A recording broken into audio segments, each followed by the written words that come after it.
मिला है मुझे कि विजेता ये विषय पर डॉक्टर माली सर मैं बात करने जा रहा हूँ। कहानी शुरू होती है, चलो सब एक थोड़ा प्रैक्टिस करेंगे, सब लोग ऐसा करेंगे, सुशांत ऐसे ऐसे, हाँ ऐसे करेंगे सबने, हाँ सब लोग ऐसा करेंगे, ऐसे सीधे ऐसे बनाना है। आपको पता है जाने अनजाने में आपने क्या कर दिया, आपने एक कंट्री का नक्शा बना दिया। कौन से कंट्री का, कौन से कंट्री का, कौन से कंट्री का नक्शा? ऐसे है, ऐसे है। हाँ, जब भारत को आजादी मिली थी 15 अगस्त 1947 में भारत को आजादी मिली थी, और ये 2022 में हम आजादी का हमने अमृत महोत्सव मनाया। लेकिन अगले साल एक और देश, अगले साल 1948 में जो आजाद हुआ था, और अगले साल वो भी अपने आजादी का अमृत महोत्सव मनाने वाला है, और उस कंट्री का नाम है इजराइल। जब ऐसा रहता है, बस कुछ देने के लिए कुछ नहीं है, उसके पास कुछ भी नहीं है। अब वहां पर अगर कोई सुसाइड करने भी जाएगा तो बेचारा सुसाइड नहीं कर सकता है। क्यों अशोक सर, क्यों सुसाइड नहीं कर सकता है? क्योंकि उसमें कुछ भी डालेंगे वो ऊपर आ जाता है, तो आदमी सुसाइड भी नहीं कर सकता है डेड सी में। लेकिन वहीं पर थोड़ी सी दूर पर अगर आप जाएंगे तो सी ऑफ गैलीली नाम का एक समंदर है वहां पर, सी ऑफ गैलीली, GALILEE। और उसकी खासियत है कि सर वहां पर ना, सर वहां पर हर चीज वो फलता फूलता है। वहां पर पेड़ हरे भरे हैं, वहां पर मछलियां रहती हैं, जीव जंतु रहते हैं, हर चीज को वो कुछ ना कुछ जिंदगी दे रहा है। और जब आप गहराई से जाएंगे तो चलो ये तो कोई बहुत बड़ी बात नहीं है, लेकिन एक जो सोचने वाली बात है, समझने वाली बात है, दोनों को पानी एक ही आदमी सप्लाई करता है। रिवर ऑफ जॉर्डन, वहां से पानी दोनों को जा रहा है, वहां से सर पानी दोनों को जा रहा है, डेड सी में भी जा रहा है और लाइफ सी में भी जा रहा है। एक ही पानी दोनों तरफ बह रहा है, लेकिन एक जो है वो सिर्फ लेता जा रहा है, और उसकी कहीं कोई उसके बारे में कोई बात भी नहीं करता है, उसके बारे में कोई सोचता भी नहीं है। आज जो यहाँ पर लोग बैठे हैं ना सर, ये सी ऑफ गैलीली है, ये सी ऑफ गैलीली है। ये लोगों को जिंदगी दे रहे हैं अपने अपने क्षेत्र में। मैं नहीं बोल रहा सब समाज सेवक यहाँ पर बैठे हैं, कोई वैद्यकीय क्षेत्र में कोई अपना योगदान दे रहे हैं, होम्योपैथी के अंदर कोई योगदान दे रहे हैं, कोई एजुकेशन में दे रहा है, कोई यूट्यूब के माध्यम से। एक जन है जिनका 80,000 के फॉलोअर है, वो यहाँ पर आए हुए हैदराबाद से। डॉक्टर जोशी साहब है जो ऑलरेडी रेलवे में बहुत बड़े ऑफिसर है, वो हमारे साथ यहाँ पर जुड़े हुए हैं। सुतार सर यहाँ पर हमारे साथ जुड़े हुए हैं, जिन्होंने विश्व का सबसे बड़ा सुडोकू, अगर आप लोग सुडोकू सॉल्व करते होंगे तो विश्व का सबसे बड़ा सुडोकू अगर आप डालोगे तो 48/48 सर, 48/48 49/49, क्योंकि मैं ही गया था वहां पर, तो 49/49 का सुडोकू उन्होंने बनाया हुआ है। तो ये खासियत है, जो देता रहता है वो बढ़ता रहता है। कहा जाता है देने से जिंदगी बनती है और लेने से गुजारा होता है। देने से जिंदगी बनती है तो हम देने जाते हैं, कंट्रीब्यूट होता है। आप सभी ने कुछ ना कुछ कंट्रीब्यूट किया हुआ है, सभी ने। यहाँ पर डॉक्टर संदीप माली सर है, वो कुछ ना कुछ करते रहते हैं, उनका तो ऑलरेडी बहुत बड़ा उद्योग है, लेकिन कुछ ना कुछ उनका कंट्रीब्यूशन चलते रहता है। डॉक्टर मेघा जी मैम यहाँ पर है हमारे बीच में, उनका भी कंट्रीब्यूशन समाज सेवा के माध्यम से, वो लेडी वीमेन एंटरप्रेन्योर के माध्यम से वो समाज में जागरूकता ला रहे हैं। कुछ ही दिन पहले मुझे एक जगह जाने का मौका मिला था, उनको रोमन मैग्सेसे पुरस्कार मिला है, डॉक्टर रोमन मैग्सेसे पुरस्कार। किसी को पता है डॉक्टर रोमन मैग्सेसे पुरस्कार? सर पता है डॉक्टर रोमन मैग्सेसे पुरस्कार? ये एशिया का सबसे बड़ा, इसको एशिया का नोबेल पुरस्कार बोला जाता है। तो राजन सर, डॉक्टर रोमन मैग्सेसे पुरस्कार जो है ये एशिया का नोबेल पुरस्कार माना जाता है।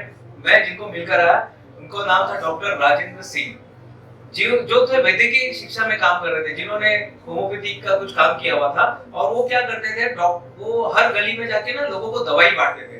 लोगों ने बोला, गांव के राजस्थान अलवर गांव के लोग थे, बोले साहब हमको दवाई नहीं चाहिए। तो बोले क्या चाहिए? बोले हमको पानी चाहिए, क्योंकि राजस्थान में कुछ साल पहले सर पानी नहीं था, पूरा रेगिस्तान था। बोले हमको पानी दे सकते तो हम लोग कुछ करेंगे, बाकी हमको ये सब चीज में इंटरेस्ट नहीं है, हमको दवाई दांत पीला हो रहा है, हमको कोई लेना देना नहीं है, हमको पानी चाहिए। अगर आप पानी दे सकते तो हम लोग कुछ कर सकते हैं।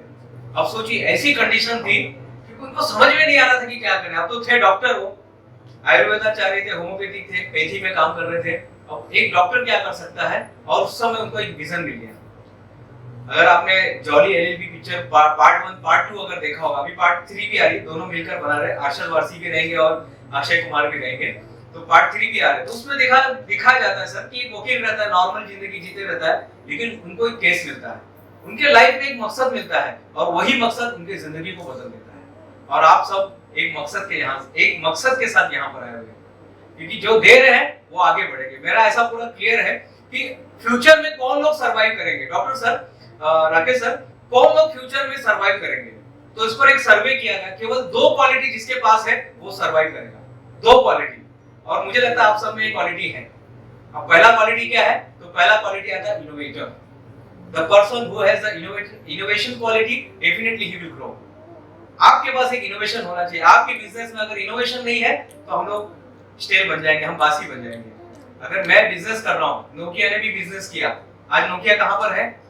विशाल भाई, नोकिया कहां पर है आज? कहां पर चला गया नोकिया? नोकिया कहां पर चला गया? हाँ, अभी तो टॉप पर था। वो तो एक वक्त था कि 1100 दुनिया का सबसे ज्यादा बिकने वाला मोबाइल था, लेकिन आज कहां पर चला गया? उन्होंने इनोवेशन नहीं किया। आपको इनोवेशन करना पड़ेगा, और आप सभी इनोवेशन कर ही रहे अपने अपने फील्ड में।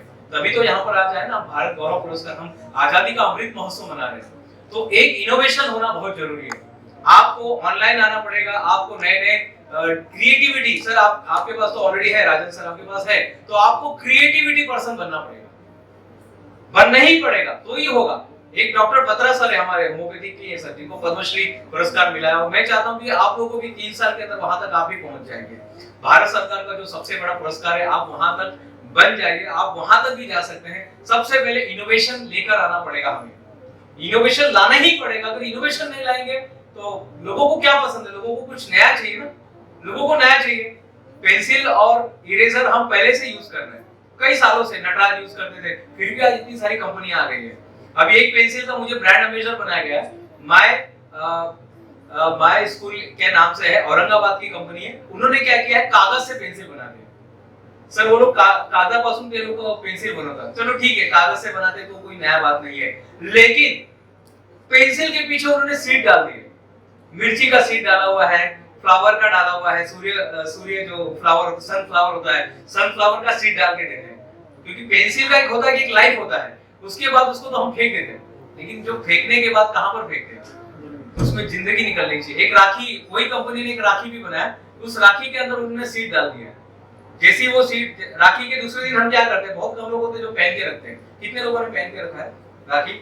अच्छा, आपने पहन के रखा, वेरी गुड। बहुत से लोग पहन के रखते हैं, बहुत से लोग क्या करते हैं, गमले में डाल देते हैं, कहीं विसर्जन कर देते हैं। क्यों ना उसके अंदर एक ऐसा सीड डाल दिया जाए ताकि वो राखी जिंदगी बने, भाई बहन का जो प्रेम का प्रतीक है वो बने। तो ऐसा हो सकता है। बहुत सारे लोग विजिटिंग कार्ड एक्सचेंज करते हैं, तो विजिटिंग कार्ड के अंदर भी सीड डाल सकते हैं। तो ये इनोवेशन होना बहुत जरूरी है। अगर इनोवेशन नहीं है तो खत्म। इनोवेशन हमारे कंपनी में, जो भी, अगर मैं पढ़ाई भी कर रहा हूँ, सिद्धेश, अगर मैं पढ़ाई भी कर रहा हूँ तो मेरा इनोवेशन लाना बहुत जरूरी है, जिसको मैं कंसेप्ट बोलता हूँ, जिसको बोलते हैं रेनबो ज़ेब्रा। अगर रेनबो ज़ेब्रा नहीं रहेगा हमारे लाइफ में, ज़ेब्रा 2 रंग के होते हैं सर, ज़ेब्रा 2 रंग का ही होता है, हमने बचपन से अभी तक देखा है। लेकिन अगर एक ज़ेब्रा हमारे सामने आ जाएगा जो मल्टी कलर का है, जो 7 रंग का है, तो क्या होगा? 7 रंग का ज़ेब्रा अगर रहेगा जोशी साहब, तो क्या होगा? हम उसके साथ सेल्फी निकालेंगे, हम उसके बारे में न्यूज़पेपर में लिखेंगे, हम बताएंगे लोगों की आज मैं मुंबईला गेलो तो आणि तिथे भी असं रेनबो ज़ेब्रा बघितलं। हम बताएंगे लोगों को कि 7 रंग का ज़ेब्रा हमने देखा। हम उसके बारे में बात करते जो अलग है। रेनबो ज़ेब्रा कंसेप्ट हमारे बिजनेस में, हमारे इनोवेशन में एक बहुत अच्छे कम्युनिकेटर थे। वो जो सिद्धांत था, थ्योरी ऑफ रिलेटिविटी, वो सामने लाना, बताना एक अलग चीज है। आपको पूछा जाएगा कैडबरी कैसा होता है, कैडबरी कैसा होता है, कैसा होता है सर, कैसे बताएंगे? हाँ, कुछ कैडबरी कैसे है हम बता ही नहीं सकते ना। गूंगे का गुड़ होता है, और यही होता है मैनेजमेंट, पीपल मैनेजमेंट। ये सीख लीजिएगा। और आप सभी यहाँ पर बैठे हैं ना, तो कहीं ना कहीं आपके अंदर वो क्वालिटी है, कोई ना कोई क्वालिटी है। हम अगर यूट्यूब पर कुछ डालते हैं डॉक्टर राकेश सर, तो हमें 25 लोग, 30 लोग, 70 लोग, और जिसे 100 हो जाते तो ऐसा लगता है अरे बाप रे बाप, कितने सारे लोगों ने देखा। लेकिन यहाँ पर एक पर्सन बैठे हैं सर, यहाँ पर एक पर्सन 2000 लोग, 3000 लोग, 10,000 लोग, 50,000 लोग, उनको फटाफट लोग देख लेते हैं। तो ये फर्क है। ठीक है, उन्होंने उतना काम किया, उतना सब उनका, यानी वो चीज उन्होंने कर लिया है। वो टेक्नोलॉजी के साथ साथ जो लोगों को चाहिए वो दे रहे हैं। इंटरव्यू लेते हैं, लोगों को बताते रहते हैं करियर पे, उन्होंने अपना निश फाइंड आउट कर लिया है। तो पीपल मैनेजमेंट करना जरूरी है। और पीपल मैनेजमेंट के लिए क्या क्वालिटी होनी चाहिए? सबसे इंपॉर्टेंट सॉफ्ट स्किल। हमारा बात करने का तरीका कैसा है, हम कैसे बात करते हैं। क्योंकि अगर हम सही तरीके से बात नहीं करेंगे तो हमें लोग खड़े ही नहीं करेंगे। वो बोलते हैं ना, मराठी में सर एक कहावत है कि जो बोलता है उसका वो मिट्टी भी बिक जाता है, और जो बेचारा बैठा रहता है उसका वो सोना का सोना। वैसे जो बहुत कम उम्र के अंदर जिन्होंने अपनी पढ़ाई पूरी कर ली, पढ़ाई पूरी करने के बाद फिर इन्होंने पता नहीं बहुत सारा उनका मैं रोज देखता हूँ, कभी समुद्र के किनारे बॉटल उठाते रहते हैं, कभी पता नहीं क्या क्या करते रहते हैं। सर आपका तो रोज देखते रहते हैं हम। तो नूतन अपने विक्की नूतन प्रकाश जी हमारे बीच में है। तो हमारे पास जो दूसरा स्किल वो है पीपल मैनेजमेंट। हमारे पास बोलने की कला नहीं है तो सीख लीजिएगा। कितने लोगों को ऐसा लगता है मेरे पास वो कला है, देखो जरा मैम आपके पास तो है ही, और कितने जन को लगता है सर आपके पास भी है? हाँ वेरी गुड सर आपके पास है। बोलना सबको आता है, ठीक है, सबको बोलना आता है। अगर आपको यहाँ पर बुलाया जाएगा तो बोल सकते हैं क्या? यहाँ पर बोल सकते सर, बोल सकते हैं सर। आप लोग नहीं, हम तो संदीप सर के साथ आए, ठीक है संदीप सर के साथ आए, फिर भी आप ये सेशन सुन रहे हैं, बहुत इंपॉर्टेंट है। सर आप नहीं, हम तो सुधार सर के साथ आए, आपने तो क्या मैं सर के साथ गया था। अगर आपने निकम सर का नाम सुना होगा, एडवोकेट निकम सर ना सर, हाँ उज्जवल निकम, एडवोकेट उज्जवल निकम साहब के साथ हम लोग अभी उनके साथ हमारा मीटिंग हुआ था और सर हमें वहां पर मिलने के लिए बुलाए थे। तो दूसरा स्किल जो हमारे पास है वो ये होना चाहिए कि हम लोग किस तरह से लोगों को मैनेज करते हैं, लोगों से बात करते हैं, लोगों के साथ हम अपनी बातें रखते हैं। हम एक हफ्ते पहले रजा मुराद साहब से मुलाकात हुई, तो उनसे पहले हम सोचते थे, जब ये स्किल नहीं आता तो हम सोचते थे जो हमसे टकराएगा वो मिट्टी में मिल जाएगा। क्या करने के लिए जाता है तो हाथ में टिफिन रहता है उसके, तो किसी ने पूछा भाई किधर जा रहे हो? जादव सर उनको पूछता है उस बच्चे को, भाई किधर जा रहे हो? बोले मैं जा रहा हूँ सुसाइड करने के लिए। अच्छा सुसाइड करने के लिए जा रहे हैं, तो ये हाथ में क्या लेके जा रहे हैं? बोले टिफिन लेके जा रहा हूँ, मैं जाऊंगा अभी ट्रेन के नीचे कट जाऊंगा। बोले अरे बाप रे, तो फिर टिफिन की क्या जरूरत है? बोले अगर ट्रेन लेट हो गया तो मैं क्या भूखे मर जाऊंगा? यानी सोचिए आदमी उम्मीद पर जीता है। और सच बताता हूँ, ये जो ऑप्टिमिस्ट वर्ड होता है ना, ऑप्टिमिस्ट होता है और एक ये क्या होता है, पेसिमिस्ट होता है। एक निराशावादी होता है, एक आशावादी होता है। मैंने अपनी शुरुआत इजराइल के एग्जांपल से किया था। 1948 में वो भी आजाद हुआ और 1947 में हम आजाद हुए। 1948 में जब वो आजाद हुआ तो उनको सिर्फ बंजर भूमि मिली थी और कुछ नहीं था। सिर्फ बंजर भूमि लेकर बारिश तभी भी उतनी होती है, बारिश आज भी उतनी होती है। 1970 में भी उतनी बारिश थी, आज भी उतनी बारिश है, लेकिन आज जो उसका ग्रोथ है, आप किसी भी फील्ड में देखिएगा, किसी भी फील्ड में आप जाइएगा, आप देखिएगा वो वेपन में देखिएगा, टेक्नोलॉजी में देखिएगा, एग्रीकल्चर में देखिएगा, इरिगेशन टेक्नोलॉजी में देखिएगा, ड्रिप टेक्नोलॉजी जो आज हम लोग यूज कर रहे हैं वो 20 साल पहले उन्होंने यूज करके छोड़ दिया था। आज देखिए कितनी सारी चीजों में वो आगे बढ़ गए। एक डॉक्टर एपीजे अब्दुल कलाम साहब ने किताब लिखी है, किताब का नाम है भारत 2020। अगर ये किताब पढ़ने मिलेगा तो आप पढ़िएगा। उन्होंने जो एग्जांपल दिए उस किताब के अंदर इजराइल का उन्होंने दिया है कि इजराइल एक ऐसा देश था 1970 में, वहां पे केवल यही बातें होती थी, अरे शाम को आपने क्या खाया? शाम को मैंने दाल भात खाया। अच्छा आज क्या खाएंगे? बस यही बातें हो रही थी। सब उनके पास कोई विजन नहीं, कोई मिशन नहीं, कोई वैल्यू नहीं, कुछ भी नहीं था। लेकिन आज वहां की टेक्नोलॉजी अमेरिका यूज कर रहे हैं, हम सब लोग यूज कर रहे हैं, सब लोग उनकी टेक्नोलॉजी यूज कर रहे हैं। कहीं कहीं शायद हमारे इस क्षेत्र में भी उनका टेक्नोलॉजी यूज हो रहा होगा। हम जो अनाज उगाते हैं उनके पास, ऐसा बोला जाता है वहां का सक्सेस रेट कितना है पता है आपको? कोई आदमी अगर स्टार्टअप चालू करता है तो उसका सक्सेस होने का रेट कितना है? कोई बता सकता है कि एग्जांपल? इजराइल का जो है सक्सेस होने का रेट क्या है? 95% है या ऐसा कुछ है, 56% है, कुछ तो भी है। आपको क्या लगता है कि कितने, अगर कोई वहां पे स्टार्टअप चालू करता है तो उसका सक्सेस होने का चांस कितना हो सकता है? 40% हो सकता है। राजन सर आपको क्या लगता है? 80% है, 90% है, 60% है। सर के लिए तालियां होनी चाहिए। सर ने किया पूरा स्टडी, एग्जैक्ट आपने बताया 99.9% है।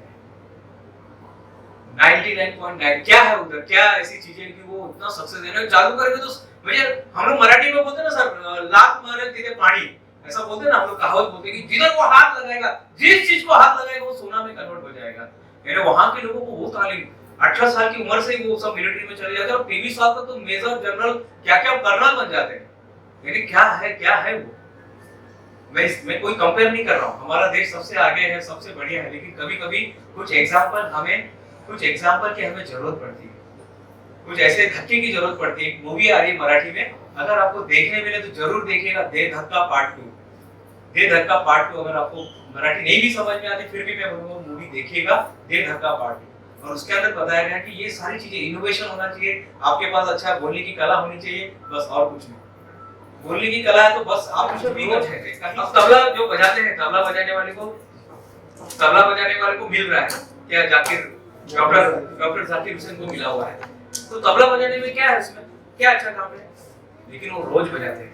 पंडित चौरसिया साहब को मिला हुआ है पद्मश्री, पद्म भूषण, पद्म विभूषण तक जाकर है। क्या ऐसा था, लेकिन था वो हम नहीं समझ सकते, वो समझ सकते हैं। जो भी आप कंट्रीब्यूशन कर रहे हैं, आज शायद आप लोगों को बहुत सारे लोगों को इसमें पुरस्कार मिलने वाला है और भी बहुत सारे लोग आने वाले हैं। हुआ हूं मैं, अब झुकने का खौफ नहीं, अपने हाथों रचा स्वयं, तुमसे मिटने का खौफ नहीं। तुम हालातों की भट्टी में जब जब मुझको झोंकोगे, तुम हालातों की भट्टी में जब जब मुझको झोंकोगे, तब तब कर हीरा बनूंगा मैं। तुम मुझको कब तक रोकोगे, तुम मुझको कब तक रोकोगे। आपको रोकने वाला कोई और नहीं है साहब। डॉक्टर बाबा साहब अम्बेडकर हमेशा बोलते थे, वो कहा करते थे, शिक्षित होइए, संगठित होइए और संघर्ष कीजिए। किसके साथ संघर्ष करना, बाजू वाले के साथ? वो बिल्डिंग में ऊपर रहता, ऊपर से पानी रोज टपकता, उसके साथ नहीं साहब। वो उन्होंने उस समय चीज को पहचान लिया था। डॉक्टर बाबा साहब अम्बेडकर ने उस दिन समझ लिया था कि ऐसा होने वाला है, पढ़ लिख के आदमी डगमगाएगा, और तब उन्होंने बोला भाई संगठित होइए। जैसे आप आज लोग संगठित हुए, आज वही लोग सक्सेस होंगे जो संगठना में काम करेंगे। अमेज़न क्या कर रहा है, सारे बिजनेसमैन को, सर जियो ने क्या किया, हम लोग तो बढ़िया लोग हैं, तो हम लोग डरते थे। मेरा दोस्त है राधेश्याम गुप्ता, उसका तो दुकान है, वो डरता था कि अरे यार जियो आ रहा है, मैं तो खत्म हो जाऊंगा। मैं बोला रुक जाओ थोड़ा, पहले इसका कांसेप्ट क्या है। उन्होंने क्या किया, सारे लोगों को संगठित कर दिया। जियो ने क्या किया, अब ये लोग कहीं होलसेल में माल खरीदना है तो कहीं बाहर नहीं जाते, जियो से ही खरीदते। बाकी जगह अगर वो चीज महंगी मिलती है तो जियो में सस्ता मिल रहा है, तो वहीं से लाके अपने दुकान में बेच रहे हैं। उसी को उन्होंने पार्टनर बना दिया है। शिक्षित होइए, संगठित होइए और संघर्ष कीजिए अपने ही विचारों के साथ, अपनी ही कुछ गलतियों के साथ। तो मैं प्रोफेसर डॉक्टर दिनेश गुप्ता, मुझे आपने यहाँ पर मौका दिया। सभी अवार्डियोज का यहाँ पर स्वागत है। आज बहुत सारी चीजें यहाँ पर होने वाली है, ये ठीक है, सब ये शायद जुना है। इसके बाद तो जो स्टॉक हो गया है, टेडेक्स हो गया है, लिंका हो गया है, बहुत सारी चीजें हैं। हम लोग ओएमजी बुक ऑफ रिकॉर्ड्स के लिए भी हम लोग काम करते हैं। बस एक ही चीज है, जाते जाते जो मेरा मकसद है वो आपको बता रहा हूँ, your greatness is my business. आपके अंदर की महानता को ही बाहर निकालना है, यही हमारा बिजनेस है। बहुत बहुत धन्यवाद।